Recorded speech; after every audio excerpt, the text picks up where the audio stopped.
बिस्मिल्लाहिर्रहमानिर्रहीम। अस्सलाम वालेकुम नाज़रीन, आप यूट्यूब चैनल देख रहे हैं। मैं इमरान खान हूँ। मैं अभी पढ़ रहा था, देख रहा था कि ये एक कॉलम लिख दिया सुहेल वड़ाइच साहब ने एक, और उस पर शाह महमूद कुरैशी साहब पे संगीन इल्ज़ाम लगा दिया कि वो अपनी मर्ज़ी से जेल के अंदर हैं। यानी वो इसलिए बाहर नहीं आते कि उनको सोशल मीडिया का खौफ है कि सोशल मीडिया उन्हें गद्दार कहेगा। भाई ये अजीबोगरीब बात है। शाह महमूद कुरैशी को बेगुनाह मिलिट्री एस्टेब्लिशमेंट ने जेल में डाला हुआ है और सुहेल वड़ाइच इल्ज़ाम शिफ्ट कर रहे हैं शाह महमूद कुरैशी के ऊपर ही कि जनाब आप इसलिए बाहर नहीं आ रहे क्योंकि आपके ऊपर गद्दारी का इल्ज़ाम लग जाएगा, आपका सोशल मीडिया आपके खिलाफ हो जाएगा, इसलिए शाह महमूद कुरैशी जेल से बाहर नहीं आ रहे। सुहेल वड़ाइच साहब, आपको अंदाज़ा भी है जेल में कितनी ज़्यादती हो रही है उनके साथ, आपको आइडिया भी है कि उन्होंने कितनी बेचारे ने कुर्बानी दी है अभी तक। तो शाह महमूद कुरैशी पे ही शाह महमूद कुरैशी की जेल का इल्ज़ाम लगा दिया। ये कल को कह देंगे इमरान खान जेल से बाहर इसलिए नहीं आ रहा कि वो आना नहीं चाहता, वो बहुत तेज है, वो अपनी सियासत कर रहा है जेल के अंदर बैठ के। इनको बिल्कुल भी अंदाजा नहीं है ये क्या बात कर देते हैं। भाई जिसने जुल्म किया जालिम का नाम लेने से क्यों डरते हो? ये तो वो एक शेर होता था, हम उर्दू में सुना करते थे अदालतों में, कि मुनसफ ने कातिल की ये दलील भी मान ली कि जो मकतूल है वो खुद ही खंजर के ऊपर गिर गया था, यानी उसको मारा नहीं गया, वो खुद ही मर गया। यानी ये तो इस तरह की बातें करते हैं, बेवकूफ़ समझते हैं कौम को। शाह महमूद कुरैशी इसलिए वो कहते हैं जी जेल के अंदर है कि वो बाहर नहीं आना चाह रहे, और अगर वो बाहर आएंगे उनके ऊपर तनकीद होगी, तनकीद से घबरा के बाहर नहीं। उस सियासतदानों पर तनकीद होती रहती है।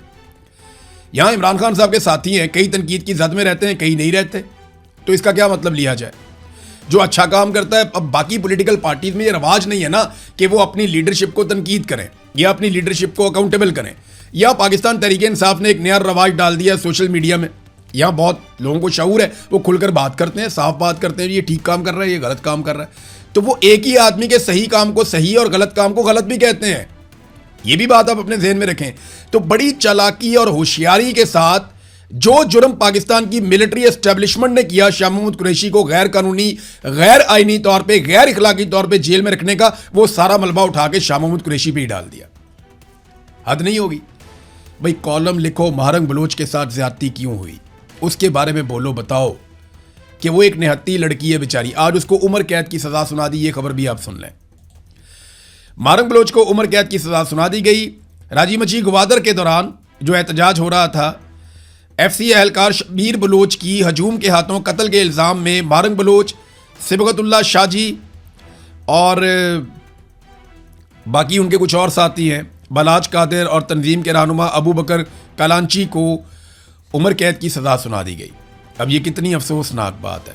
इस पर मैं समीदीन बलोच का एक स्टेटमेंट पढ़ के आपको सुना देता हूँ। जिस दिन हमारे साथियों के मुकदमात को फेसलेस ट्रायल में मुंतकिल किया गया, प्रोसिक्यूटर की जानिब से जजेस पर ट्रायल को तेज़ करने और सज़ा सुनाने के लिए मुसलसल जोर दिया गया। अदालत के रवैये से जाहिर होने वाली बेचैनी सामने आई। इसी दिन हमें अंदाज़ा हो गया था कि इंसाफ नहीं होगा, बल्कि पहले से तयशुदा सज़ाएं हमारा इंतज़ार कर रही हैं। लेकिन बलोच कौम ये हकीकत कभी फरामोश नहीं करेगी कि पुरअमन सियासी आवाज़ों को खामोश कराने के लिए सिर्फ पुलिस, कानून नाफिज करने वाले इदारे, हुकूमत और खुफिया एजेंसियाँ ही मुतहर्रिक नहीं हुई, बल्कि इंसाफ के ऐवान भी इस पर अमल दरामद करने में शरीक हो गए। वही अदलिया जिससे मजलूमों ने उम्मीद बांधी थी कि वो जुल्म के सामने दीवार बनेगी, उसी ने जालिम के हाथ मजबूत किए। वही जजेस जिन पर इंसाफ की जिम्मेदारी आयद थी, उन्होंने इंसाफ का तराजू ताकतवरों के हक में झुका दिया और अपने हक में खड़े होने वाले मजलूमों को उम्र कैद की सज़ाएं सुना दी गई। ये बड़ी सख्त सज़ा है और बड़ी सख्त ज़्यादती है। लेकिन एक बात मैं आपको बता दूं, ये निहत्ती लड़की का खौफ ये बता रहा है कि महारंग बलोच एक दिन बाहर आएगी। ये आप याद रखिएगा। इस गलती का एहसास करना पड़ेगा पाकिस्तान की मिलिट्री एस्टेब्लिशमेंट को। इन पॉलिसी से ना मुल्क चलते हैं ना आगे बढ़ते हैं। एक दिन महारंग बलोच बाहर आएगी और वो आप सबको शर्मिंदा करेगी और पूरा निज़ाम उससे आंखें नहीं मिला पा रहा होगा। ये बात याद, वैसे तो बहुत ढीठ है, लेकिन महारंग बलोच का सामना नहीं कर पाएंगे, अभी भी नहीं कर पाते। इसीलिए पहले उसको जेल ट्रायल के अंदर ले गए। उसके बाद क्या किया, जेल ट्रायल में ले जाने के बाद महारंग बलोच का फेसलेस ट्रायल कर दिया। और फिर जब उन्होंने बाइकआउट किया तो उधर पीटीआई के एक साबिक सदर हैं आईएलएफ के, इकबाल शाह साहब, उन्होंने जनाब वो केस लड़ लिया। बहरहाल पाकिस्तान तहरीक इंसाफ ने उनको डिसोन किया। उन्होंने कहा जी उनका ज़ाती फेल है और हमने उनको ये बता दिया है कि इसकी जिम्मेदारी उनके ऊपर खुद ही आयद होगी। इधर महारंग बलोच को सजा हो रही है, उधर सरफराज बुगटी पूरे सफ़े का इश्तिहार दे रहा है। आप देखें ना कैसे कोलैबोरेटेड एफर्ट होती है, कैसे मिलजुल कर काम करते हैं।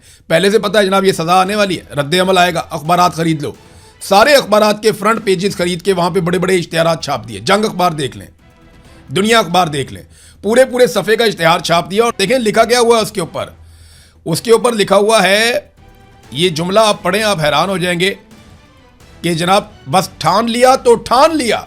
खबर की तरह का छापा हुआ इश्तिहार, पूरा सफ़ा लिया हुआ है दुनिया का, वो आगे जंग का भी। बस ठान लिया तो ठान लिया। सरफराज बुगटी, बलूचिस्तान की तारीख का इनकलाबी और अवाम दोस्त बजट हमने पेश कर दिया। नीचे शेर व शायरी है, बलूचिस्तान का अहद है, फलाने फलाने शोबे में हमने ये कर दिया वो कर दिया, उधर मालूम बलोच को पकड़ के अंदर कर दिया। कोई एक सड़क बताएं जहां पे लोग जा सकते हो। इसी अखबार के आप 8वें सफ़े पे यानी बैक पेज पे आप जाएं तो वहां खबर छपी हुई है कि ये जो जलमक्सी और सराब के इलाके में हमले हुए हैं, गवर्नर हाउस का कैंप ऑफिस और एसएसपी हाउस जो है उसे नजर आतिश कर दिया गया है। वहां से 3 अफराद अगवा कर लिए गए हैं। यह है जनाब बलूचिस्तान की सूरत हाल। आज सरफराज बुगटी बगैर सिक्योरिटी के बलूचिस्तान के किसी जिले में नहीं जा सकता।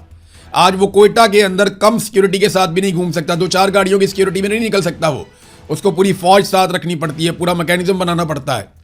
आज शाम के बाद आप बलूचिस्तान के किसी भी इलाके में नहीं जा सकते और ये सारा कुछ मौजूदा रिजीम ने किया है।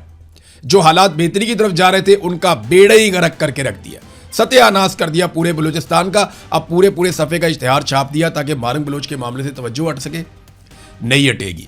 मारंग बलोच को आप शिकस्त दे ही नहीं सकेंगे क्योंकि वो हक के साथ खड़ी हुई है, इंसाफ मांग रही है, इंसानी हुकूक के साथ खड़ी हुई है।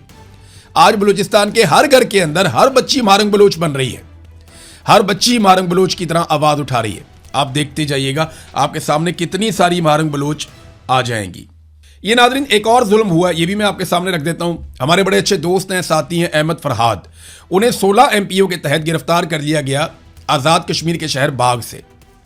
यानी अब सहाफ़ी और शायर भी इनसे बर्दाश्त नहीं हो रहे।